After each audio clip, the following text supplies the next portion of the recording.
ਜਿਹਦੇ ਬੱਚੇ ਨੂੰ 6 ਕਲਮੇ ਆਉਂਦੇ ਹੋਣ ਨਾ, ਕੁਰਾਨ ਪਾਕ ਭਾਵੇਂ ਨਾਮ ਹੀ ਆਉਂਦਾ ਹੋਵੇ, ਸਾਰੀ ਬਰਾਦਰੀ 'ਚ ਇਹ ਗੱਲ ਕਰਦਾ ਕਲਮੇ ਸੁਣ ਲਓ।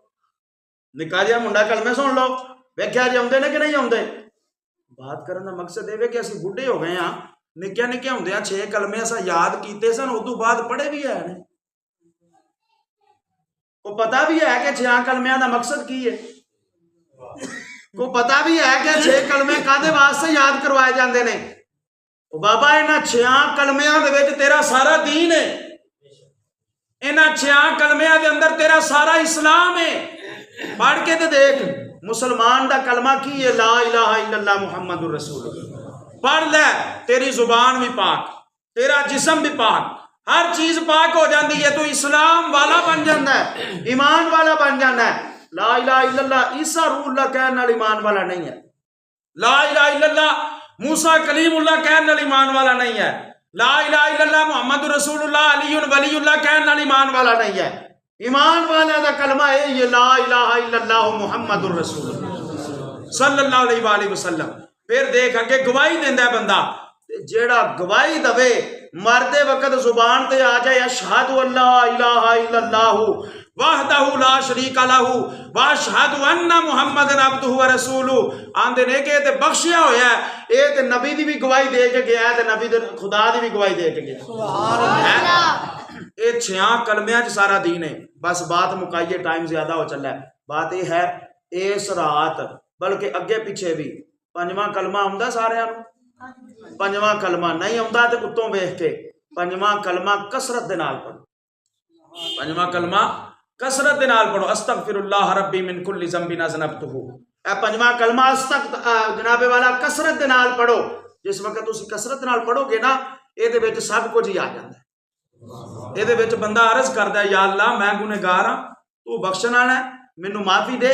जेड़े मैं जान बुझ के कीते ने उन्हां तो भी माफ़ी दे, ते जिन्हां दा मैनू नहीं पता तेनू पता है उन्हां तो भी माफ़ी दे। जेड़े लुके हुए ने उन्हां तो भी माफ़ी दे, जेड़े ज़ाहरी ने उन्हां तो भी माफ़ी दे। तू जानन वाला है, तू गफूर रहीम है, तू बख्शण वाला है, तू सत्तार भी है, तू गफार भी है, तू सब कुछ है। जदों 5वें कलमे का बंदा विरद करता है ना, तो रब फिर अरश के उत्ते बह के आंदा, वेख होए गुनहगार हो के मेरियां सारियां सिफतां मन्नी जांदा, गवाह हो जाओ मैनू माफ कर छड़े। सुभान अल्लाह। गवाह हो जाओ मैं दी बख्शिश कर दी है। निक्के हुंदियां तो याद कीते ने, हुण फायदा चुको। निक्के हुंदियां तो याद कीते ने, हुण ओहदे तो फायदा उठाओ। इमाम अहमद बिन हंबल, बस आप फरमाते ने कि मैं एक दिन मस्जिद चो बाहर निकलिया कि किधरे जाके ना खाली जगह ते दूर दराज इलाके के अंदर इबादत करने आ। इत्थे लोग बड़ा तंग करते हैं, कोई आ जाता है मसला, कोई आ जाता है मसला, कोई हथ चुम्मन वाले आ गया, कोई पैर चुम्मन वाले आ गया, कोई इस तरह आ गया, कोई आ गया। तो मैं कल्लियां रब की इबादत करना चाहना। फरमाते ने एक दिन निकलिया, दूर दराज जंगल के अंदर जाना पिया। रस्ते के अंदर शाम हो गई, तो मैं क्या चलो मस्जिद के बहने आ, तो इत्थे बह के ते रात कटने आ, तो फिर अगे जावांगे। कहते हैं कि जिस वक्त इशा की नमाज पढ़ी गई, थोड़ी देर गुजरी ना, तो मस्जिद के जोड़े मौजन सन या मस्जिद के जोड़े खादिम सन ना, वो आए, वो नहीं सन जानते कि इमाम अहमद बिन हंबल ने।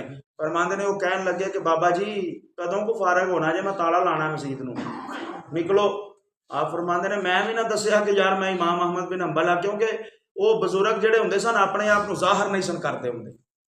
ठीक है, कहते ने मैं क्या यार मैं परेशान होएगा, मैं मस्जिद विचों निकल गया। सर्दियां दियां रातां सन, बाहर निकलिया तो ख्याल आया किधर जावांगा, एडी ठंडी रात है। कहते ने नाल एक तंदूर वाला बेली नान भाई सी, तंदूरी दे उत्ते रोटियां लांदा सी पिया। ओहदे कोल मैं जाके वेखिया अग बलदी सी पई, तो मैं उहनूं जाके आख्या यार अज दी रात तू अपना काम करदा रह, रोटियां लांदा रह, तो मैं तेरे तंदूर कोल जरा बह लवां, थोड़ी रात ही कटनी है, सुबह मैं चला जावांगा। उन्हें कहा बाबा जी बह जाओ। कहते ने कि जिस वक्त मैं उहदे तंदूर दे कोल बैठ गया ना पट्टे दे उत्ते, बह के मैं अपनी तस्बीह कढ़ के जिक्र करन लग पिया, अपनी किताब पढ़न लग पिया। ते मैं उन्होंने वेहना वा कि वह पेड़ा बनांदा है ते कहंदा है अस्तगफिरुल्लाह, वो रोटी बनांदा है ते कहंदा है अस्तगफिरुल्लाह, वो तंदूर च लांदा है ते कहंदा है अस्तगफिरुल्लाह, तंदूर चो कढ़दा है ते कहंदा है अस्तगफिरुल्लाह, छाबी च रखदा है ते कहंदा है अस्तगफिरुल्लाह। मैं उन्होंने पूछया यार इन्नी बारी अस्तगफिरुल्लाह पढ़ना है, तेनों को फायदा भी होया है?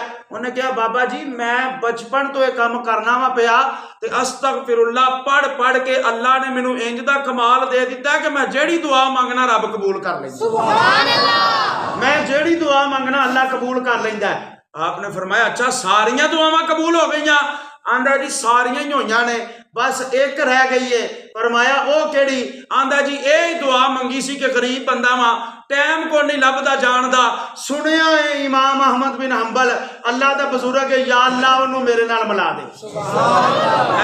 बस आ एक दुआ रहिंदी है। आपने उठ के उन्होंने सीने नाल लाया ते फरमाया मेरा रब किड्डा करीम है, अपने घर चों कढ के तेरी दुकान ते कल्लिया सु, अपने घर चों कढ के तेरे नाल मिला दिता सु। पता चलिया बाबा अस्तगफिरुल्लाह दा विरद करके ते वेख वे की रब किन्नियां रहमतां कर सकदा।